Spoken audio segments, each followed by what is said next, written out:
Voici les réponses de l'exercice. Félicitations si vous avez fait tout juste. Si vous avez fait une ou plusieurs erreurs, nous allons maintenant passer à la correction de chacun de ces problèmes. Pour le premier problème, nous avons Valentin qui lit une encyclopédie de 400 pages. Et il en lit un peu le premier jour et un peu le deuxième jour. Et on se demande combien de pages il lui restera à lire après ces 2 jours de lecture. Eh bien, la première chose qu'on peut faire, c'est noter nos informations. On sait que l'encyclopédie au total fait 400 pages, que le premier jour, Valentin lit 1/10 de l'encyclopédie et que le deuxième jour, il lit 1/8 de ce qu'il reste.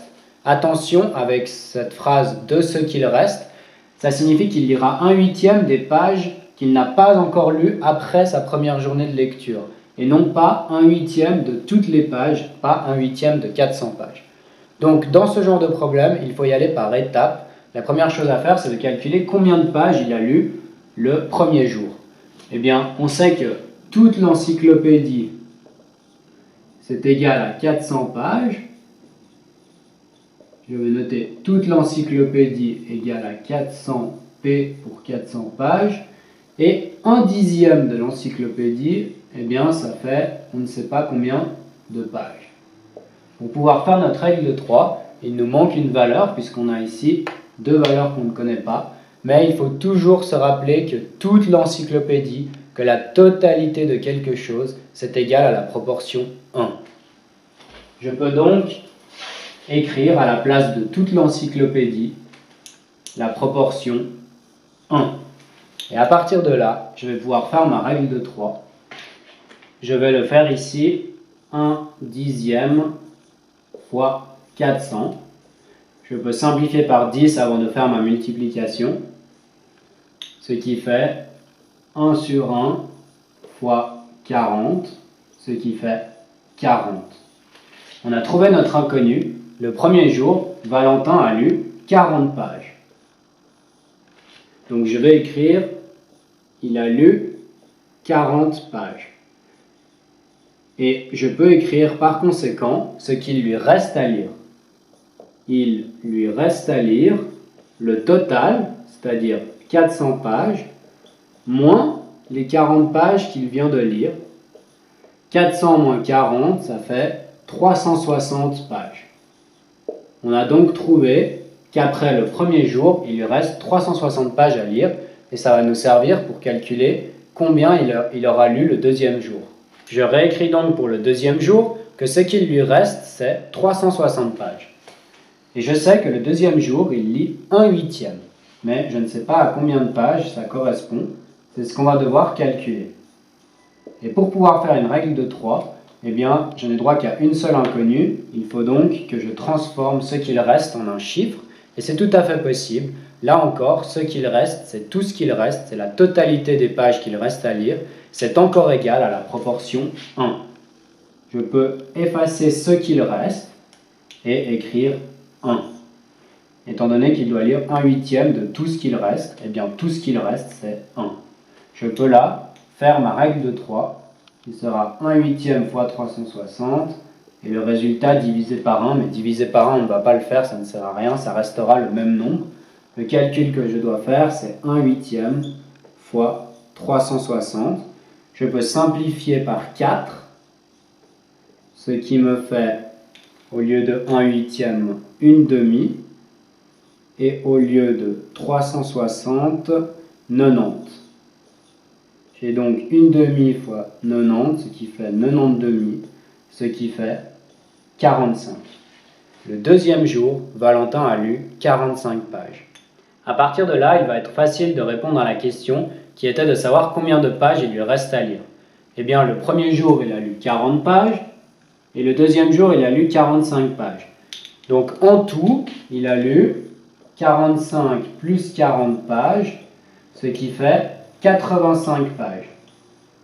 Et comme il avait 400 pages dans son encyclopédie, eh bien, il lui en reste 400, moins ce qu'il a déjà lu, moins 85, ce qui fait 315. La réponse est donc, il reste à Valentin 315 pages à lire. N'oubliez pas d'écrire votre réponse avec une phrase complète, c'est souvent ce qui est demandé.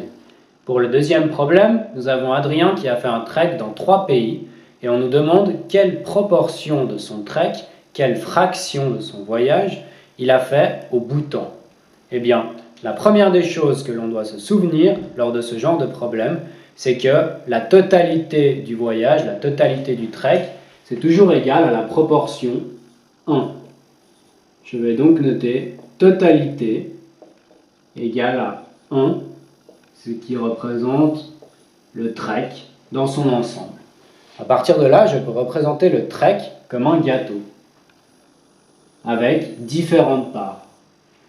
Une part du gâteau, ce sera le voyage au Népal, une autre part, ce sera le voyage en Chine, et l'autre part, ce sera le voyage au Bhoutan. Je sais qu'Adrien a fait 1/3 de son voyage au Népal. Je vais donc dessiner une part de mon gâteau, une part de mon trek, qui correspond à peu près à 1/3, et qui est la part du trek au Népal. Et je sais aussi qu'il a fait la moitié du trek, donc une demi, en Chine. Je vais donc dessiner une part qui fait à peu près une demi, et ce sera la portion du gâteau, la portion du trek, qui sera dédiée à la Chine.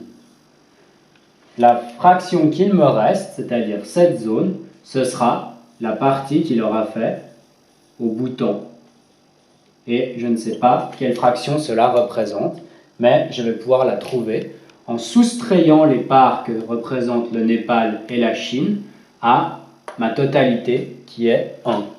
J'aurai donc comme calcul final 1, c'est-à-dire tout le trek, moins la partie qui est faite en Chine, c'est-à-dire une demi, moins la partie qui est faite au Népal, moins 1/3, et il me restera la partie qui est faite au Bhoutan. Pour faire ce calcul, qui est une soustraction de fractions, je dois trouver un dénominateur commun à 1 ou 1 sur 1, une demi et 1/3. Eh bien, ce dénominateur commun, ce sera 6. J'aurai quelque chose sous la forme une fraction en sixième, moins une autre fraction en sixième, moins une autre fraction en sixième, égale un résultat en sixième. 1 sur 1, c'est 6 sixièmes, une demi, c'est 3 sixièmes, et 1/3, ce sera 2 sixièmes. Pour rappel, comment je passe d'une fraction en tiers à une fraction en sixième? Eh bien, si j'ai dû multiplier le dénominateur par 2, je dois aussi multiplier le numérateur par 2. J'ai fait la même chose pour les autres fractions. On a donc 6 moins 3 moins 2. 6 moins 3, ça fait 3, moins 2, ça fait 1. Le résultat, c'est 1 sixième, et on devra écrire, sous forme de réponse complète, Adrien a parcouru 1 sixième de son trek au Bhoutan. Pour le dernier problème, nous avons notre ami Antoine qui nous raconte qu'il a déjà écrit les 2/3 de son livre et qu'il lui manque 50 pages à écrire. La question qu'on nous pose, c'est combien de pages a-t-il déjà écrites? Donc on sait qu'il a écrit les 2/3 du livre, mais on ne sait pas combien de pages ça fait. Et on sait aussi qu'il lui reste 50 pages à écrire, mais là on ne peut pas faire une équation, une règle de 3, car on ne sait pas non plus à quelle proportion cela correspond. Ce qui va nous permettre de nous en sortir, c'est, comme toujours, de se rappeler que la totalité du livre, c'est égal à 1. Je vais donc noter tout le livre, c'est égal à la proportion 1. Et on sait qu'il en a déjà écrit 2/3. Donc on va pouvoir calculer ce qu'il lui reste à écrire comme proportion. S'il a déjà écrit 2/3, eh bien, il lui restera la totalité du livre moins les 2/3, c'est-à-dire 1 moins 2/3 à écrire. Donc 1 moins 2/3, je vais pouvoir calculer ce que ça fait. 1 sur 1 moins 2/3, je dois mettre sur un dénominateur commun qui sera 3. Ça fera 3 sur 3 moins 2/3, ça fait 1/3. Donc la proportion du livre qu'il lui reste à écrire, c'est 1/3. Et ça va nous permettre de compléter notre règle de 3, parce qu'on sait que la proportion du livre qu'il lui reste à écrire, c'est 1/3. Et on sait aussi qu'en nombre de pages, ce qu'il lui reste à écrire, c'était 50 pages. Donc ces 50 pages qu'il lui reste à écrire correspondent à la proportion 1/3 qu'on n'avait pas ici au début. 1/3, autrement dit ce qu'il lui reste à écrire, correspond à 50 pages. C'était bien dit dans l'énoncé, il lui reste 50 pages à écrire. À partir de là, eh bien, on va pouvoir trouver à quoi correspondent 2/3. On va faire une règle de 3. 2/3 fois 50 divisé par 1/3. On va y aller par étapes. On va d'abord multiplier 2/3 par 50, ce qui fait 100/3. Puis, on va diviser ce résultat par 1/3. 100/3 divisé par 1/3. Je dois le transformer en une multiplication de fractions en inversant numérateur et dénominateur de la fraction qui divise. Ça fait donc 100/3 fois 3 sur 1. Je peux simplifier les 3. Ça fait 100 sur 1, autrement dit 100. 2/3 du livre correspondent à 100 pages. Et 2/3, c'est la quantité qu'il a déjà écrite. Donc il a déjà écrit 100 pages. On a la réponse à notre question initiale.